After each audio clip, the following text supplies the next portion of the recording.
밤사이에 미국 증시가 또 폭락을 했습니다. 이러다 진짜 스태그플레이션 오는 거 아니야?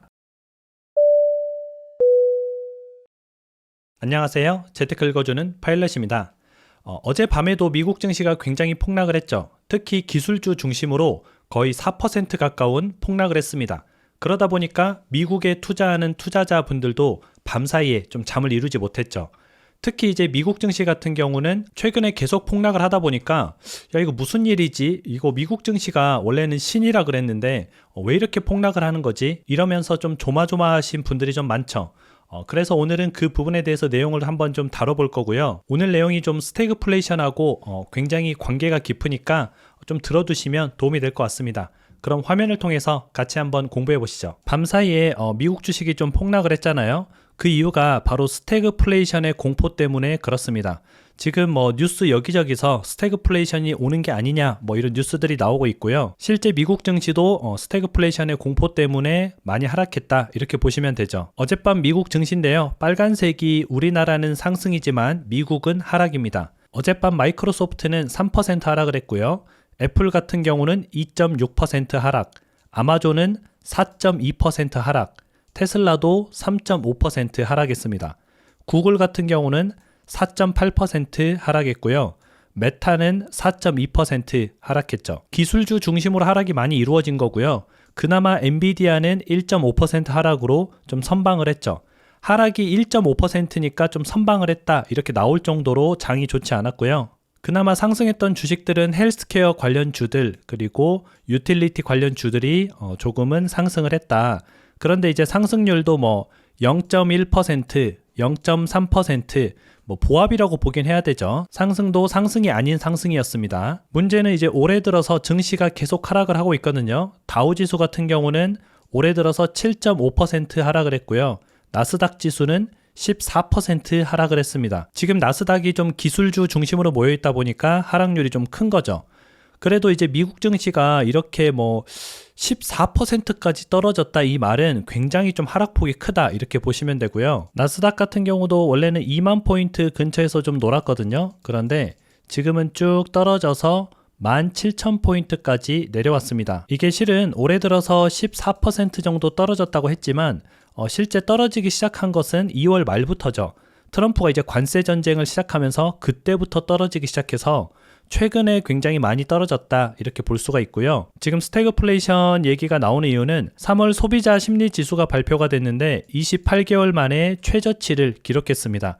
2022년 11월 이후로 지금 가장 최저치다 이렇게 보시면 되고요. 소비 심리 지수가 낮아졌다는 뜻은 실제 소비가 줄어들었다는 뜻이죠. 소비는 줄어들었는데 개인 소비 지출 물가지수는 어떻게 됐냐면 전년 대비 2.5% 상승을 했습니다. 소비는 줄어들었고 물가는 상승했다. 정리해보면은 물가는 예상보다 많이 오르고 소비는 예상보다 많이 줄었습니다. 이건 우리나라에도 지금 이런 현상이 발생하고 있죠. 그래서 현재 미국 소비시장은 스태그플레이션 발생 조짐이 나오고 있다 이렇게 지금 전문가들이 보고 있는 거고요. 원래는 소비가 늘어나면 어떻게 되냐면 물가가 올라가게 됩니다. 그리고 소비가 반대로 줄어들게 되면은 물가는 떨어지게 되죠.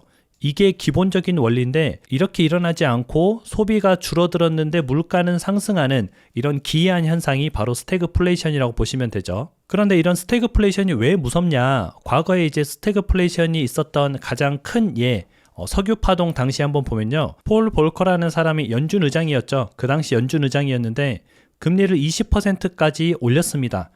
그래서 그때 스태그플레이션을 좀 잡았거든요. 그래서 금리가 굉장히 많이 올라가는 그런 위험이 있는 상황이 초래될 수 있다 그렇게 보시면 되고요. 그래서 이제 스태그플레이션이 무서운 거죠. 저런 상황에 좀 비추어 보다 보니까 지금 연준도 금리 인하에 대해서 지금 다시 생각할 여지가 있지 않을까, 금리 인하가 좀 멀어졌지 않을까라고 이제 투자자들이 생각을 하는 겁니다.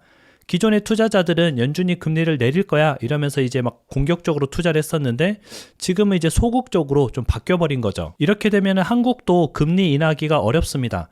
한국은 오히려 지금 금리를 올려야 되는 상황인데요. 올해 한국은행이 금리를 2차례 정도 인하할 것이다 이런 예상이 나오고 있는데 이 2차례 인하도 예상처럼 안 이루어질 가능성이 높은 거죠. 어떨 때 미국에서 스태그플레이션이 발생했을 때 실은 우리나라도 스태그플레이션이나 다름없습니다. 지금 물가는 굉장히 높고 소비는 어때요? 소비는 지금 줄었죠. 우리나라는 뭐 발표는 안 했지만 스태그플레이션에 준하는 상황이 이미 처해 있고요. 스태그플레이션이 오면은 실제 이제 투자자에게는 좀 곧 기회입니다.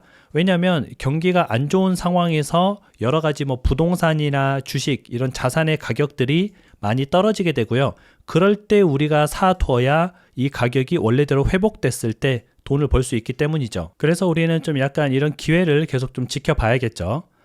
그리고 퍼스트 세미나에 대해서 잠깐 안내 말씀드리도록 하겠습니다.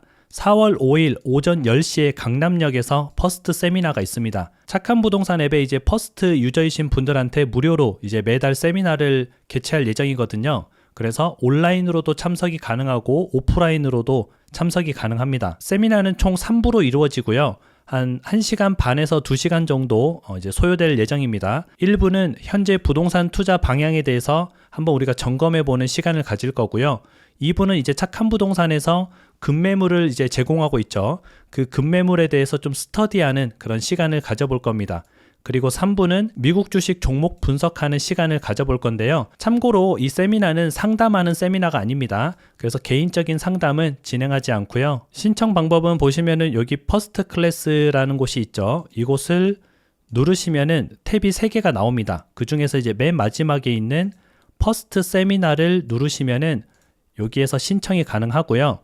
지금 보게 되니까 신청 오픈 전 40분 남았죠. 40분 후에는 이 창이 열립니다. 그럼 이곳을 눌러서 신청을 해주시면 되고요. 신청을 완료하게 되면은 정확한 장소가 이 화면에 나오게 됩니다. 그래서 참석을 해주시면 되고요. 혹시나 오프라인 참석이 어렵다 그러면은 이곳이 지금은 이제 온에어가 불이 꺼져 있는데 나중에 4월 5일 10시 되면은 불이 켜집니다. 그럼 이걸 누르시면은 실시간으로 라이브로 또 보실 수도 있습니다. 퍼스트 클래스 같은 경우에는 저렇게 세미나도 참석이 가능하고요. 여기 보시면 라운지가 있죠. 이 라운지를 누르시면은 이곳 안에서 제가 이제 뭐 각종 밤 사이에 뉴스라든지 또는 부동산 정보라든지 그런 것들을 좀 실시간으로 전달을 해드리고 있습니다.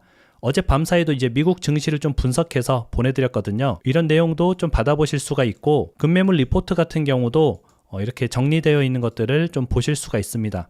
우리가 이제 급매물 같은 경우도 여기 보시면은 잔금 여력에 납부가 없다. 그러면 이 사람은 잔금을 못 치르는 사람이니까 좀 우리가 싸게 살 수 있구나. 그런 것도 알 수 있죠.